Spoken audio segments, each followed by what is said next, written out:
So the whole idea here is to make, my personal opinion is everything looks sort of grimy brown, old rust, you know, underneath, pretty much.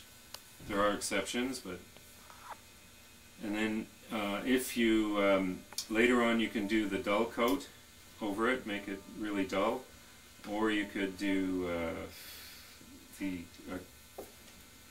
isopropyl rubbing alcohol and see if you can dull that. See if you add some white, that will cover the black because it renders the paint opaque. It's no longer transparent, see.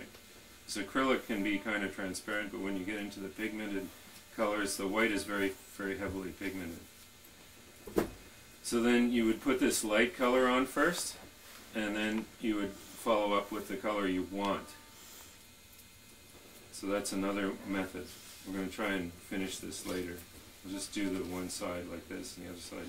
The whole idea is to experiment, and like I say, the bottom of the car is the best place to experiment. And I'm just putting it on pretty rough and thinning it a bit so it doesn't make lumps. And once again, if you see the paint does not apply well, or if it starts to get lumpy, be very careful because it's polymerizing. And when acrylic paint does not dry, it polymerizes. That means to say it's a water-based paint that it becomes a plastic. And it becomes a plastic because there's a reaction with the oxygen in the air, and that's why you just want to put your paints out and more or less those are gone. You're not going to put them back in the tube, right? So you keep the tube sealed. And if you have these, the model companies just love it when you leave the top open. You know. So now let's say we want to take some straight from the top, and I'm going to use the water and just wipe it off. So once again, these are acrylic brushes, and they can withstand some abuse. And they are, you can get a lot of stuff from the dollar store, but the dollar store, the only brushes that are half decent there are the bristle brushes, and they're for the powder, right?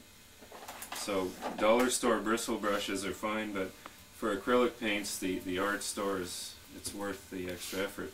So this is one that that is not done, and this one was done last night with this paint right out of the jar. And the reason it's done before, sort of like those cooking shows, you know, so I'm trying to kind of put powder on it later and say, well, this is how you build up the powder and so on. And let's see, then, oh yeah, we were going to do this. So I'm going to mix the paint to make a lighter colored rust, which is mostly orange.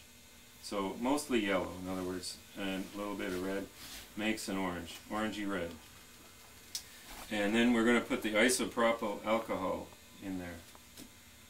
Okay, so that is now a wash, but its lifespan is very short because it's going to start to polymerize.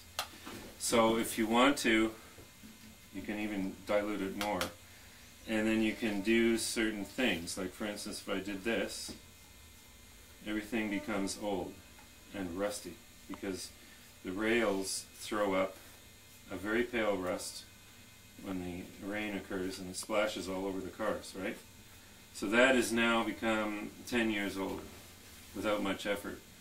And if you want to just carry on throughout the whole car, you did what you want, you just thin out the isopropyl alcohol and just go over the rest of the car and make it all even. Okay, so now we're going to say the whole thing is wet with isopropyl alcohol, and once again you want to work fairly quickly. You take some of that paint you made and you just sort of do the damage area, and then it might run down. Probably won't, but you know what I mean. You're going to put another layer on later and maybe get it to run down a bit, or you can encourage it to run down, you know, vertically. It's down with hopefully gravity. So we're now talking about, let's say, get a little more aggressive here and put some more color, almost straight, you know, slightly blended, not much, and then you can kind of bring out some of those rust areas. It takes a little bit of practice, and maybe you'd be better off with an orange color that was already mixed. So you should suggest to start on something, a dollar box car that you picked up at the store or a flea market just to practice on. Yeah, but you know, this one here, it's, you know, you can fix your mistakes by using the powders and stuff. So let's say I wanted to just leave this like this, you know, I could do that. Or if you say, well, that's too, you know, too old, I'm gonna make it a little younger, you know, and then you just go at it. But I'm not putting any lint from a rag or anything. I'm just putting on the alcohol, letting it go. And I've got some color in there to establish that there's rusted areas. But I'm not really doing much, eh? It's just pretty minimal. And now we're going to let that dry, and I just want to do some of the trucks. And the trucks, we take the very small... Can we have this go around, or can we have the box car go around? Oh yeah, sorry. Ta-da. Okay, just try not to handle the wet spot. Grab it from the inside, or from the other side. So then, okay, now we're going to get into something a little bit more sophisticated, because it's just the paint itself. Stump these off. Hopefully I won't lose any.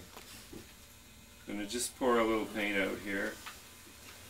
And it's a pre-mixed hobby paint that's pretty much the right consistency. So we take a wheel, we've taken the wheels off, and I'm just spinning it here. And I'm not getting very much because the paint is thin. So it'll need several layers. But I'm not getting any on the tread or on the pointed axle, because that's very much undesired.